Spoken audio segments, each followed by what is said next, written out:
You know, I wonder why I haven't played this game in a while. Alright, now I see. It would be a disservice to understate just how influential Roblox has been to my life. The amount of hours I have poured into this game would outnumber entire countries. That's pretty evident considering my older YouTube videos.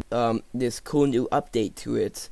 Well, I mean, by that I mean there's this new lighting effect. It's extremely realistic. It's something awesome, really cool that Roblox This has actually fucking sucks. done. If I wasn't playing Clone Tycoon, a very hungry Pikachu, or role-playing as a Red Cliff Knight, I know I was that kind of person, I would be playing horror games. Before the dawn especially, that one was a big favorite of mine.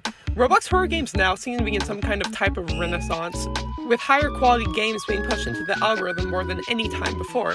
Here's the thing though, it's still too far and too few in between. Too much of the better Roblox horror games become overshadowed by cheaper and uninspired experiences. Look at this is an atrocity. The YouTuber experience? Yeah, I'm actively experiencing the horror right now. Due to this bland repetitiveness of games, it's led me to become much more fond and nostalgic for older Roblox horror games. There's just something about them that isn't like anything else. That oppressive aura of solitude that seems to cover these outdated and abandoned games is oddly comforting. The internet seems to be infatuated with this sad energy as well, considering the rise of liminal spaces. So why not take a look back at these older Roblox horror games for a rush of that petrifying nostalgia? Bro, diseases. First up, we have party.exe. This game serves more so as a parody of the, at the time, popular EXE format, starting you off in a simple garden where a man meets you and exclaims, "It's your birthday, it's a party!" His head was cold, so I bought him a hat. Going into the house's main entrance will have a bunch of confetti shoot out at you with a sign pointing towards the door in front of you. Going through will lead you to a corridor where you get shoved through the hallway and meet a white figure that jump scares you, proclaiming, "I want to eat your lungs!" This isn't the first time we're going to see this guy, nor will it be the last. Even at the spawn point, you can see him eyeing you down. Hello. Hey, what? Oh, his head follows me. That's great. Hi. If you decide not to go through the door and climb the stairs, you'll find a hallway that leads to a door opening up into a dark room with a single party hat in the spotlight on the podium. Touching it will freeze you for a moment, then the lights will turn on, showing you the actual birthday party. There's a cake, but it isn't for you. Touching it will cut the music and make everyone turn on you, having them transform into translucent black figures. They try to sacrifice you. Right before you get touched, the ground drops and you fall into what seems to be a sewer with lights leaning endlessly forward. All you can do left now is walk.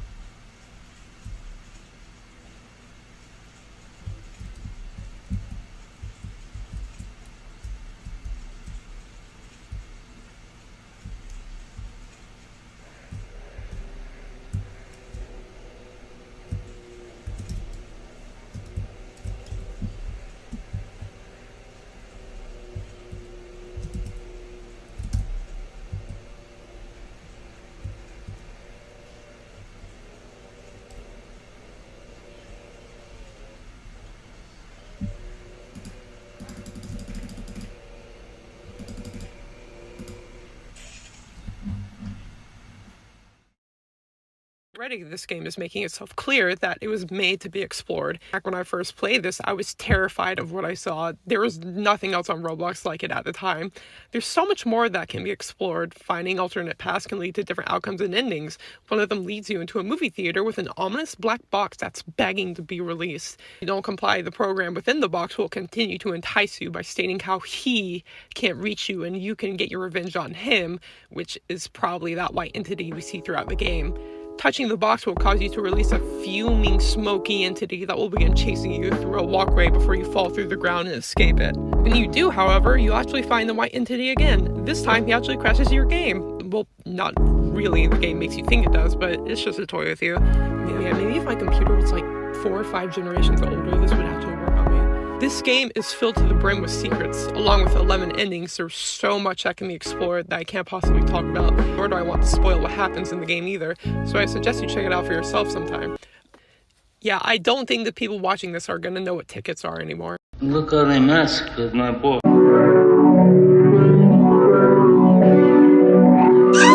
Next up, we have a game that's in here more for the nostalgia factor rather than the horror factor. You think video game companies are bad at milking nostalgia?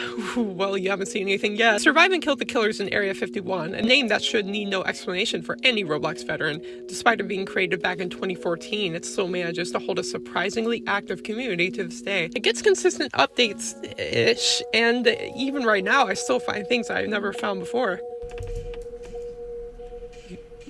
You guys suck at this. Despite what the title suggests, exploration is more the name of the game. The killers throughout Area 51 are more like a distraction than an obstacle, as the more you play, the less of a threat they become. Once you get the ray gun, you will shred them like nothing you've seen before. Hell hath no fury, like a woman getting stampeded by a horde of creepypasta. From secret guns to secret exits to secret radiation poisoning. Okay, I guess that makes sense. You'll find no shortage of things to do in the game. One thing I especially love is the flexibility of what you can do. Don't feel like mowing down hordes of creepypasta from an era long ago? Then become the creepypasta and raise hell on everyone. Don't feel like that? Go through a boss fight and test your limits. Like I said, this game isn't quote-unquote scary, but just the fact that even to this day it's still able to stay afloat a decade later without having to sacrifice the original aesthetics is an act that should be recognized.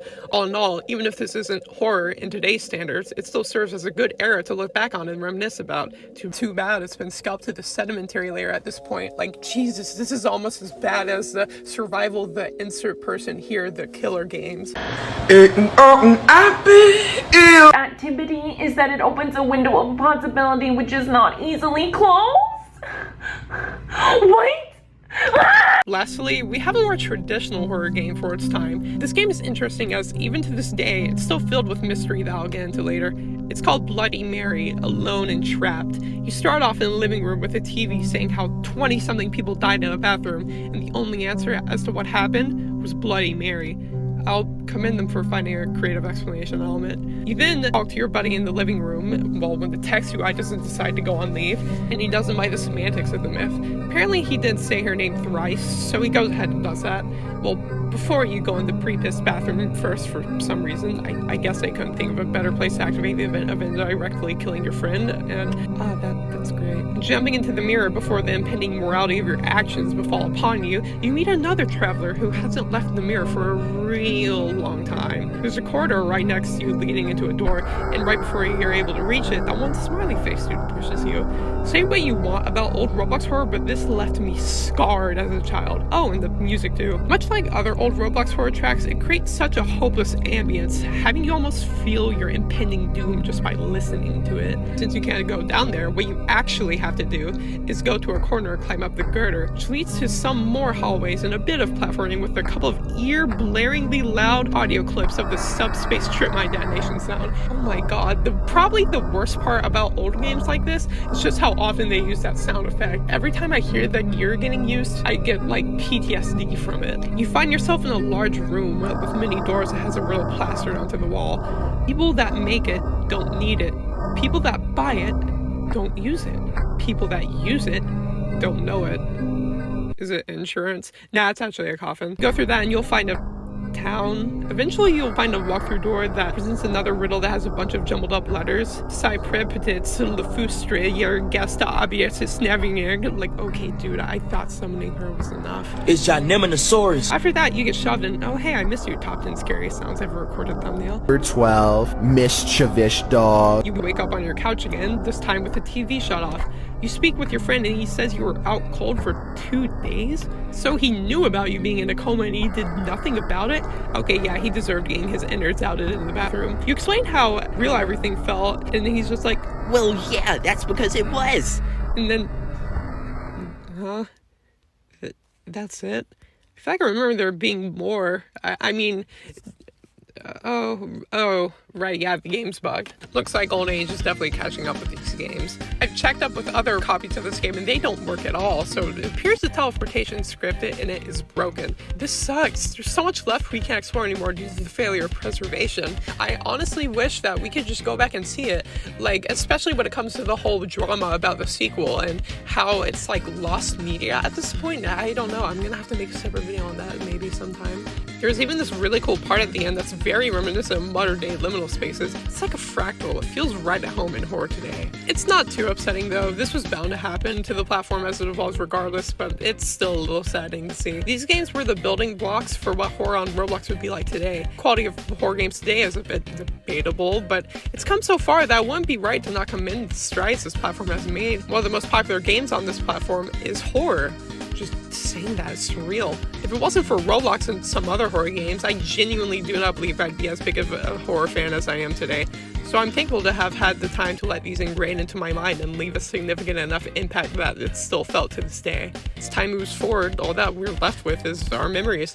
We should be forever grateful for at least having that. Anyways, that's going to cap off all my thoughts on classic Roblox horror games, and believe me, there's so much more I could have talked about, but I'd rather not make a 7-hour long video and stretch this out any longer than it needs to be. Hope you enjoyed hearing the ramblings of these niche nuggets of history, and I'll hopefully catch you soon. See ya!